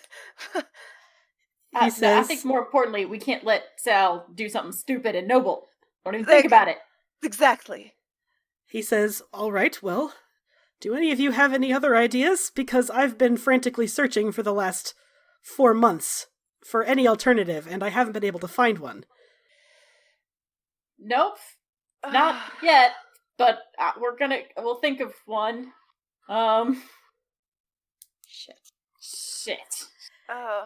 In a very, very quiet voice, Sal says, "Guys, Sal, no. Guys, what? What, Sal? What? I mean, if it saves the world, No, who cares? I mean, I feel like we all care. That's just, I mean, we live in the world and we need the world to keep living. And I need you.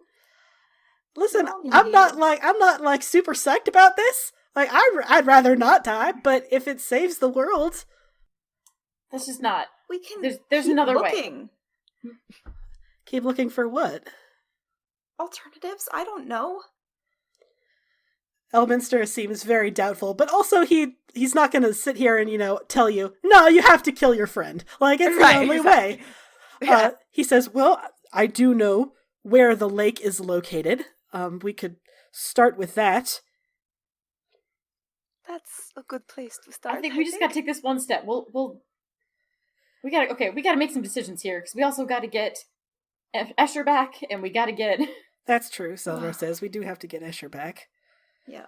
And to be clear, I am leaving the direction of this campaign up to you. I do not care which path you go down first. You can go do the Escher rescue mission. You could go to the lake. Or you could just, fuck off somewhere. Go on a holiday. We know what Ember is going to choose. Ember is like, fuck y'all. Ember is Team Escher. Well, and to be honest, Ember is probably, if you decide to not do the Escher thing, Ember's going to go without you. Exactly, and that's just dumb. So... No one ever accused Ember of being smart. Right. That was never a thing that happened. Sounds fake. Yeah. Oh, God. Baku's gonna be like, well, knowing Ember, which we do, looks at Vasha. Ember's like packing his stuff. He's like, I'm leaving now. And then Baku's like, exactly, so we have to go. You guys can do whatever you want, but we have to make sure he's already gone, so we have to go. I was like, Ember's already walking away. He actually does not, by the way, doesn't know how he's gonna get to the fucking plane. Yeah, we have to develop a plan for either of these. I hadn't thought about it, but I guess you could also split up, theoretically, if you wanted to. You could do two separate, although that might get a little dicey, and it would extend... It would extend the length of the campaign, but it's also, if anyone could fucking handle their shit in the abyss... Yeah, right? They already destroyed the Nine Hells, why not just take down the abyss, too? Well, destroying the Nine Hells did wreak a little bit of havoc. Yeah. That's fair, yeah. Yeah, that's fair, yeah.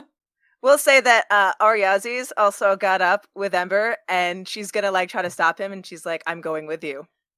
Okay, well, I guess that settles that. We're going... That doesn't seem like... You're not trying to stop me, you're just sort of coming... Okay, Ember looks at her, and he's like, good. I'm glad somebody understands the priorities. My husband is my priority.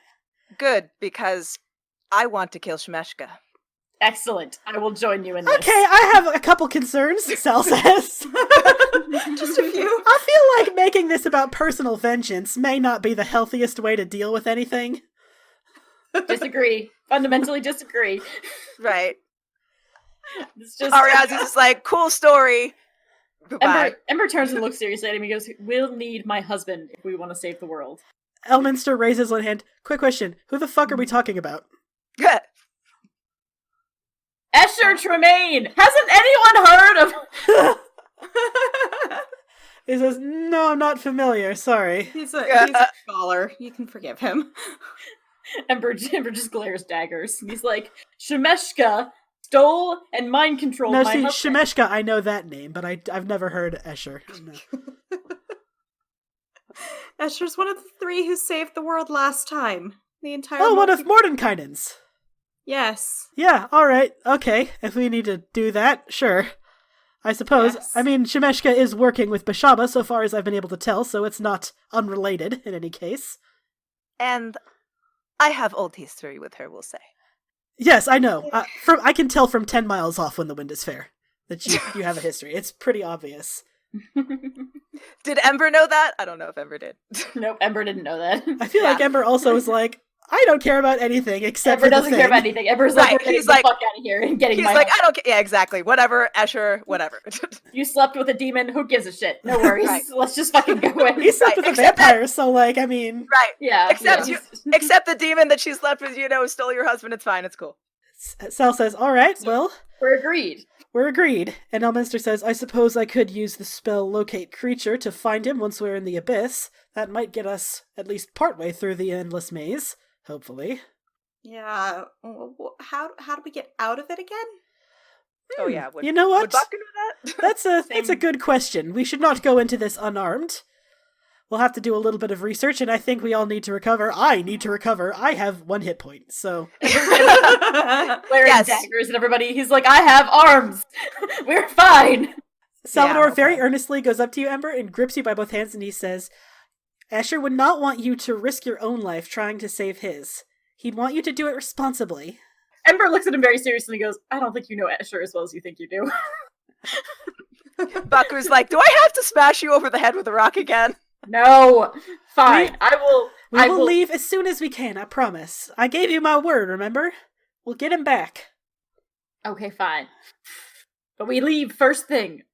Elminster says, I suppose that means I'll be doing a little more research on the abyss. Didn't think I'd ever go back to the fucking abyss.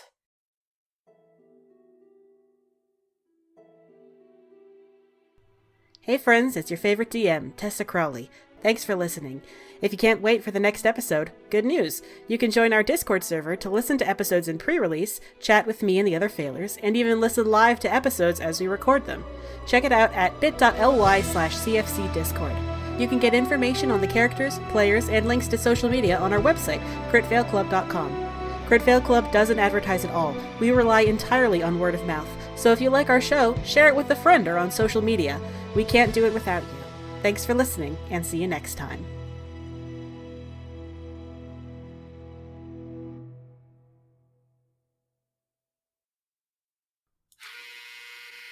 Wow. That was Rude. that was my dryer. Your dryer is Unhappy. rude. Loki just leapt about 10 feet up in the air. I identify with that cat. If I heard that noise, I too would do that. That's I think we have the same dryer. Mine also makes that terrible noise. Mimi Yeah. has a weird fascination with the washing machine. Like every time because I keep it in a little closet. Val, you've been in my apartment, you know. It's like Oh, yeah. it's like a perfectly sized closet for this washing machine. Every time I open it, she's at my heel. She's like, I want to go in the washing machine. I want to fucking go in the washing machine. I'm like, Mimi, you'll die. And she's like, No. I don't care. That's a risk I'm willing to take. Put me in the washing machine. Don't deny me this, mother. I only asked for one thing. Yeah. Anyway, so yeah.